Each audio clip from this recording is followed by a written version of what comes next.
Hey nerds, Farmer Jesse here. Welcome to Growers Daily, your daily dose of ecological farming insight. Today, we are going to talk about keeping carrots weed-free, or as weed-free as possible. In the third segment, you will venture out in the field with me to do some flame weeding. But in the middle, we will take a mailbag question about a garlic harvest issue. So let's do it.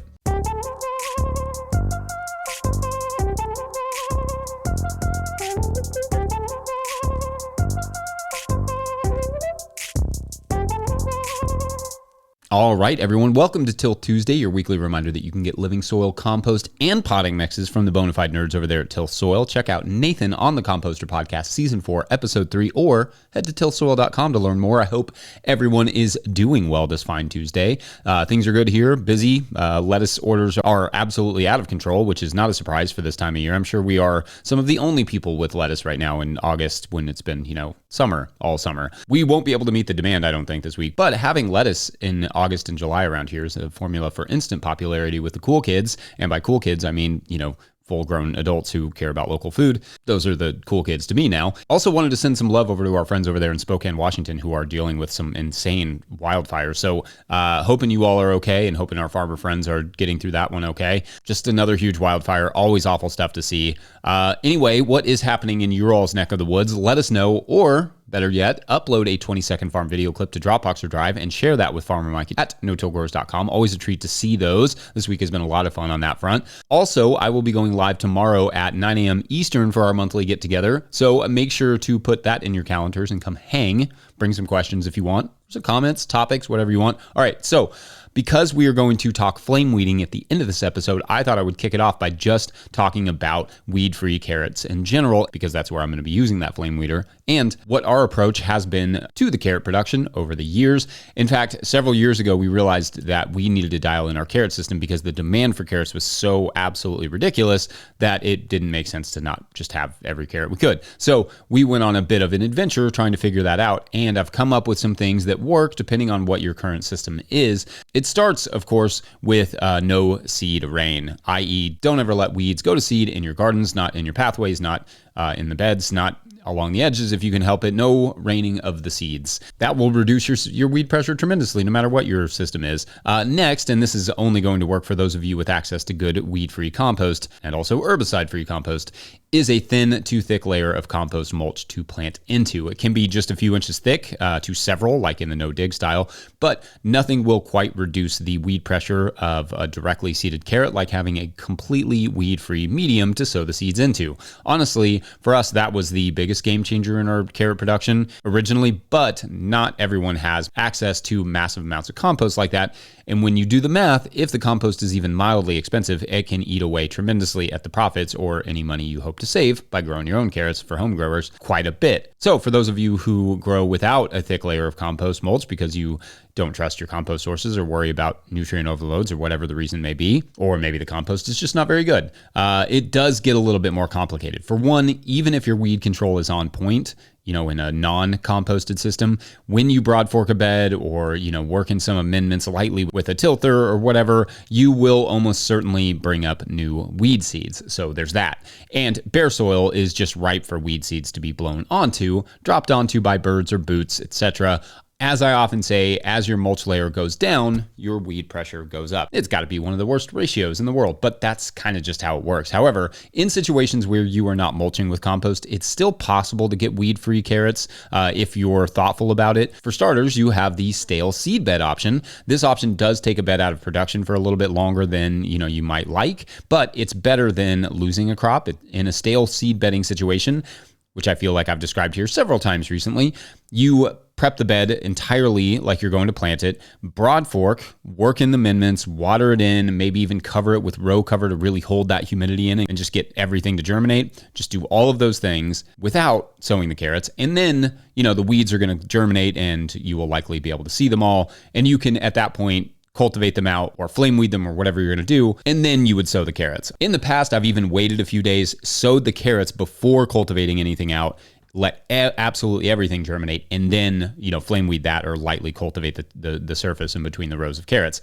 That can work too. That's one way of, just guaranteeing that you get rid of all the weeds before the carrots come into into the picture. A tarping can work too, like put a tarp down on everything over top of a bed before you sow your carrots, and then you pull the tarp off, sow the carrots, that sort of thing. However, it doesn't work on every weed. Some are positively photoblastic. They need light to germinate or start growing. Coolest phrase ever. So the tarping won't help much with those kinds of positively photoblastic plants. That said, if you have a spot where you want carrots, tarping before sowing can be an option to greatly reduce weeds. Once the carrots are up, you may still see some weeds coming up, and you'll need to cultivate those. Carrots are painfully slow growing, which will make you bonkers, but having clearly defined rows of carrots means you should be able to cultivate in between them pretty well. So straight rows, evenly spaced, will help a lot with the weed freeness. Tine rakes and such can help in some instances, though you may also lose or bury some carrots in the process. Like using the tine rake will just literally pour dirt over top of the carrots. There is no magic bullet, besides a weed-free compost layer, and that actually works really well if you trust the compost source. But it is possible to have weed-free carrots. Anything you do to avoid weeding on your hands and knees is worth it for the sweet, delicious fall carrot. Carrots are tricky, high risk, high reward, but it is possible to grow them with little to no weed pressure, but it takes a strategy. Anyway, any techniques I missed there, any strategies you all use, let me know. Otherwise, we're going to take a quick break, and when we come back, we will talk a little garlic issue from our mailbag and then get to flame weeding in the third segment. Good times. BRB. I just separated all these vens, and there are ants in between all of them, and they've been there a few days. Hey, Farmer Jesse, no-till growers. Just wanted to go ahead and show you my new sunflower patch. Just recently put it in, and we're using this netting here to keep the birds from eating all the sunflower seeds. We just came over here, bumped it up, have some bricks here that we're just setting everything on, and it's going good. Can't wait to see a big field of sunflowers here. Thanks for your time. Bye. Today's episode is brought to you by Holden Tool Company. Holden Tool Company is a family-run business specializing in high-quality hand tools and small batch manufacturing for growers of all kinds. They offer forged hoes, forks, scythes, sickles, pruning tools, orchard tools, and forestry tools featuring traditional European designs that are hard to find at ordinary garden centers. These tools are practical, durable, and made for people who typically do work by hand. Holden Tool Company provides thoughtful customer service, helping you choose the right tool for your body, crop, or task. Find them online at farmandgardentools.com and use the code NTG26 at checkout. That's farmandgardentools.com. All right, back to the show. Hey there, if you have a question you'd like me to address here on the show, consider signing up to be one of our Patreon members. Go to the latest show thread and put that question in there. That's it. That's all it takes. The August thread just went up yesterday, in fact, and I'll get to them here now. Today's Patreon mailbag question comes to us from Patreon member Lori, who writes, quote, I was harvesting garlic today and about half the bulbs have rust-colored spots on them. I've tried looking it up online and have not been able to determine what it is. I peeled back the layers on one bulb and the inner layer wasn't discolored, but when I broke the cloves apart, there was a bit of the rust color at the bottom of the cloves. What would this be? Will it affect eating and or storage quality of the garlic? I assume I should not use this garlic for seed this fall, but I'm wondering if it's safe to use seemingly unaffected garlic bulbs as seed this fall, or to be safe, should I just get fresh seed garlic? Other information you may need: we have had a wetter and cooler spring than we have had in many years. I have heavy clay soil that I'm slowly improving with cover crops, compost, gypsum, broad forking, etc. I grow my garlic in a different bed each year. I grow music and chestnut red. End quote. All right, thank you. And I also had Lori send us some photos, and we'll share those with you here, or Mike will, over top of me talking, if you are watching on YouTube. It's actually not too bad if you see it, but that also means it's not quite enough for me to know for sure what it is. I'm fairly certain it's fusarium, but it could be a few different things. The bulb papers have little freckles of rust-colored stuff surrounding the little holes in the paper, while the cloves have just a little bit of reddening around the germ. Again, my guess here is fusarium, but the only way to confirm the disease is to talk to your local extension agent and have them send off some samples for testing. Now, that said, it almost doesn't matter because control is going to be largely the same if it's fusarium or botrytis, etc. You are probably going to want to rotate that area out of alliums, it sounds like you do, for the next few years, just to be safe. It's more likely that it came from bruising at harvest than from the soil itself, but rotation is generally a good idea. So that's part of it. Rotate the crop, get it into a good healthy cover crop this winter if you can, and just don't plant onions, garlic, etc. there for a few years. that will be a good start. And then indeed, don't plant any of the infected bulbs. Again, just to be safe. The unaffected ones should be totally fine to go, but just check them, check the cloves right at planting just to be sure. If there was a bulb that had some affected and some non-affected cloves, and you can help it, I would skip those unaffected cloves even within the same bulb for planting for now, just to be on the safe side. It is not likely that it will transfer to the soil in any meaningful way or the next bulb that's grown there if it's fusarium, but no point in risking it. Now, in terms of eating, they'll be fine. That's what we call kitchen garlic in the biz. As for storage, I don't think that amount of infection, provided the curing goes halfway decent for you, should affect the store's life a whole lot. Just get them cured down as best you can and be gentle. I've said this before, but handle your garlic like it's an egg at harvest all the way until it's cured. Just any sort of bruising can sort of invite these sort of infections.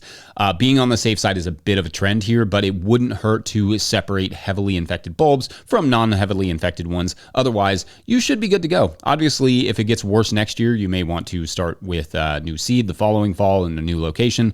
Otherwise, it doesn't look terrible to me. We get spots like those from time to time, but they never have turned into a real issue. The only time it's ever become a problem for us was when we didn't cure our garlic down very well, and we lost several of our seed bulbs to fusarium, which wasn't ideal because we found it out really late, like right before we were going to plant. Anyway, when you're using a clone like garlic over and over, you're bound to wind up with something eventually. Just be mindful of good curing and storage habits, keeping the soil healthy, rotating the crop families, and all that stuff that sounds like you're doing, and not replanting the problem if you can help it. That's for that disease or really any disease. Anyway, I hope something in there was helpful or at least somewhat relieving. Let us know, audience, what you all think. For now, though, we got a little break ahead, and then we go burn it down.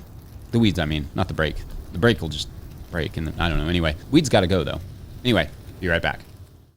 Farmer Claire Coleman here from the Winter Growers Podcast. Did you know that I also founded Real Farmer Care, a nonprofit that supports farmer well-being? From my own experiences farming, I knew firsthand that this type of support was missing from ag, so I decided to do something about it. As of today, there are over 500 farmer recipients of a $100 self-care award, with more applying daily. If you'd like to help, each $100 donated supports one new farmer. Visit realfarmercare.com to donate and learn more. Again, that's realfarmercare.com. Want to harvest seeds adapted to your farm, but you're thinking, look, I have a market farm to run. I'm way too busy weeding and picking tomatoes. I'm Dan Briesbla, and I'm here to tell you that you can grow seed on your farm without losing your mind. On the Seed Farmer podcast and in my book, The Seed Farmer, I share exactly how busy growers make seed crops work alongside a bustling farm business. Find The Seed Farmer wherever you get your books and podcasts. Go grow some seeds. All right, so let's take a trip out to the field right now and do some flame weeding. I did a whole segment earlier this past winter, I think, on whether I thought the flame weeder was worth it, but I figured you might enjoy seeing this little thing in action a little bit more and seeing exactly how I do it.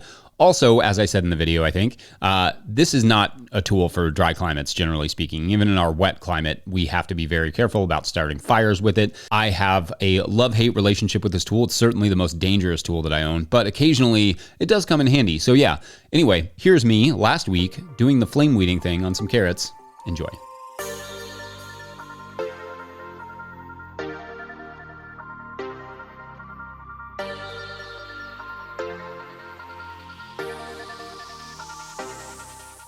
All right, so what you're looking at is, this is insect netting and that's burlap, but it doesn't matter, they're doing about the same job, which is to say that they're helping to germinate the carrots that are in these two beds. Sowed them about 5 days ago, and I can tell that it is time to flame weed by the little itty bitty weeds we see in here. So that is on the docket for today, to flame weed these so that the carrots can grow up into them, because I don't see any carrots yet, but I see little bitty weeds, which is perfect. Timing is ideal.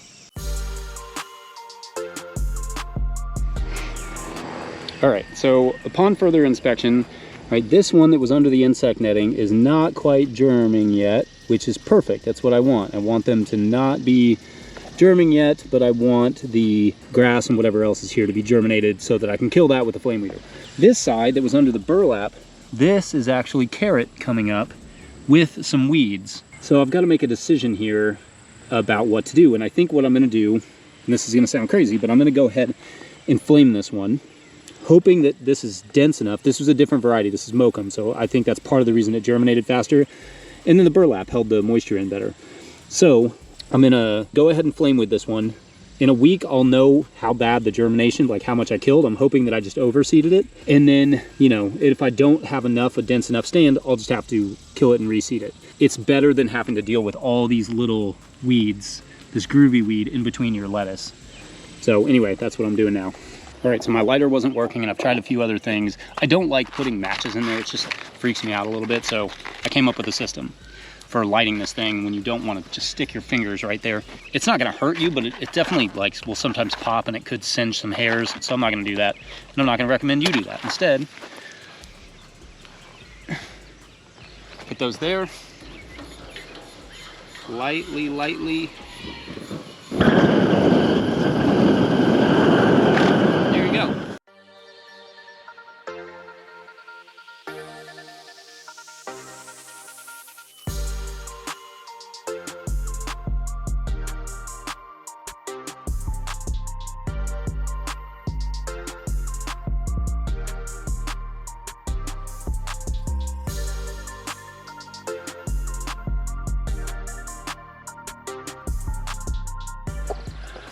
All right, so I just got done flame weeding, and I'm just going to talk a little bit about this flame weeder, and Mike can put some of that over, some of my flame weeding over as B-roll. I use the 5-torch flame weeder from flameweeders.com. It is a, has the 2-wheel, although I need to tighten this one, but 2-wheel option. They also have like a single wheel option and some different sizes, different torches. I use this propane tank here. What I'll say is what a lot of you'll see with flame weeders is that they have like backpacks that you can put the propane on. I don't know, I'm not a huge fan of the backpack. I'd rather be able to, like, if something went wrong, be able to throw the propane tank and run. So I just carry it. It's heavier that way. You can only do like a couple beds at a time before it really wears you out, but that's what I do. And I have these, you know, I'll often carry it by this or just by the handle. You won't be able to tell it in the video, but I had a lighter that wasn't working. But instead of taking like matches and putting my hand down in one of these little torches to turn it on, like you pump the little thing up there, lets a little bit of propane into this, and then you know, it comes through into those little torches. But instead of dropping my hand right down by those matches, I've learned that I can put the match in the ground, and if I lightly pump a little propane in there, not enough to blow the match out, but just a little bit, it'll light it for me without my hands having to be right close to the propane. So that's a nice little trick. This is one of those things that you just have to be super, super careful with, but you know, on many levels, right? If you're in the West, you're probably not using a tool like this because you could start a wildfire. But out here, it's not as big of a deal. However, you'll see as I'm like going up and down, you know, flaming these beds, that one of the things I'm not doing is spinning around on the outside because there's a bunch of brush on the outside. So I'm just basically also in the middle of the pathways.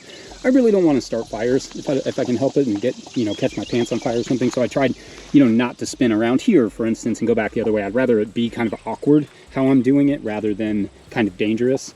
And I also don't want to burn my, you know, shade cloth over there, this, you know, this plastic occultation tarp right here. So I try and keep it, you know, just on the bed, even if it means walking backwards sometimes and spinning around very awkwardly. Some things, it won't kill this sort of perennial stuff, right? Like I'm gonna have to dig that out. But it will kill most of like the little grasses and the little, you know, groovy weed and all the small stuff that was coming up in those carrots. It will also kill, like I said, those carrots that were coming up in this bed, and like here's, this one's not gonna die, but this stuff, like most of this, yeah, most of this is gone. Here's like a little shriveled carrot. You know, any carrots that weren't germinated yet will still come up, but all the ones that were will be dead. And this side looks really nice and clean too. One thing I want to say about the perennial weeds is if it's something like, I don't know, Johnson grass or Bermuda grass or something that's like going to come back, you can't get rid of it with a flame weeder. It's not like a miracle worker. It won't get rid of everything, and it won't get rid of basically anything that lives below ground. So it does a really good job on the surface, but soil is such a good insulator, it's going to protect everything below it. You know, it's not a perfect tool. It will certainly help alleviate some of the weed pressure before the crop comes up, but it's not going to be perfect. There will still be weeds that germinate underneath of it that were, you know, not yet germinated. And of course, your carrots should come up into a pretty clean bed though. Yeah, and the only other thing is when I set it down at the end there, I just set it on some really, really green grass so that it's not going to start a fire also, because wherever you stop it, sometimes if there's no green grass there, I would set it here, but wherever you stop it, obviously it's still boiling hot, so it's going to leave some burn marks there. So you want to be careful about putting that on grass, or if you're in a dry climate, this could be a really risky proposition. But here in a more wet climate where we aren't obviously like, this is what it looks like here. It's very green all the time. We're not really at fire risk so much. So, but yeah, anyway, that's the flame weeder. And just if you're going to use it, just be very, very careful and be very, very safe. And watch my video about whether or not I think it's worth it. Because I don't really remember what I said, but I think it's kind of worth it. It can be in the right context. Anyway, here's the fall carrots. All right, so this is about a week later, and you can see, let me just do it on this side. This is the side that I mentioned the carrots were already coming up, and they look fine. This looks like a perfectly fine stand. It's maybe a little thin in spots, but for the most part, like seeing, this is good. I'm good with this. For fall carrots, and then like I said, also, it's not gonna do much about these like perennial weeds. You're gonna have to, I just have to come through with a hoe and clip those out. But for the most part, this looks really good. It's nice and clean. And then on this side, same story. Carrots look pretty nice. I am seeing a little bit more weed pressure on this side for some reason, but not much. Looks pretty good. Maybe just a little bit of weeding here or there. I'm gonna run a hoe through here, get it cleaned up, but yeah, looks pretty good. All right, hope you enjoyed that segment. Don't forget, No Till Growers is a nonprofit 501c3, so donations are tax deductible and greatly appreciated. Please make sure to like and subscribe and or follow wherever you're getting this podcast. That is an easy way to help us out as well. Enormous thank you to all of our show sponsors, and if you'd ever like to sponsor this show, you can reach out to Farmer Michelle at no-tillgrowers.com. Big thank you to Michelle. Big thank you to the No Till Growers Board of Directors. Huge shouts to Willie Breeding for the theme music, Mike Hilbert for the production help and editing, and my wife Hannah for absolutely everything in the world. Also, shouts to Epidemic Sound for the background music that you can hear.